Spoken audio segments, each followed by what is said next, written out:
ભરૂચ તાલુકા police સ્ટેશનના MD drugs મેફેડ્રોનના ગુનાના wanted આરોપીને મધ્યપ્રદેશના ધાર શહેર ખાતેથી ભરૂચ શહેર બી ડિવિઝન પોલીસે ઝડપી પાડ્યો છે.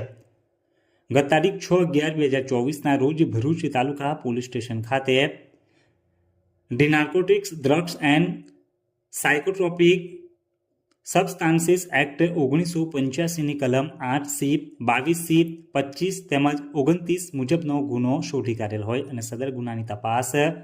સોંપવામાં આવી હતી. સદર ગુનાની તપાસ સંભાળી ગુનાના કામે પકડાયેલા આરોપી ઇલિયાસ અલી હુસૈન મલિક નાઓ પોલીસ રિમાન્ડ ઉપર હોય અને સદર ગુનામાં કબજે કરેલ મુદ્દામાલ એમડી ડ્રગ્સ મેફેડ્રોન જે મધ્યપ્રદેશના ધાર ખાતેથી લાવેલ હોય, જેથી ગુનાની તપાસ અર્થે પોલીસ ઇન્સ્પેક્ટર SD ફુલટરિયા નાઓએ police sub inspector AU Diwan Bharuch શહેર બી ડિવિઝન પોલીસ સ્ટેશન તથા પોલીસ સ્ટાફના માણસોની ટીમ મધ્યપ્રદેશના ધાર શહેર ખાતે ગયેલ હોય અને જે અનુસંધાને પોલીસ ઇન્સ્પેક્ટર SD ફુલટરિયા નાઓની સૂચના તેમજ માર્ગદર્શન હેઠળ સંકલનમાં રહી મધ્યપ્રદેશના ધાર શહેર ખાતે ગયેલ ટીમ દ્વારા પકડાયેલ આરોપી ઇલિયાસ મલિકને સાથે રાખી ઇન્દિરા કોલોની બસ સ્ટેન્ડ ખાતે જઈ તપાસ કરતા ડ્રગ્સનો જથ્થો આપનાર ઇસમ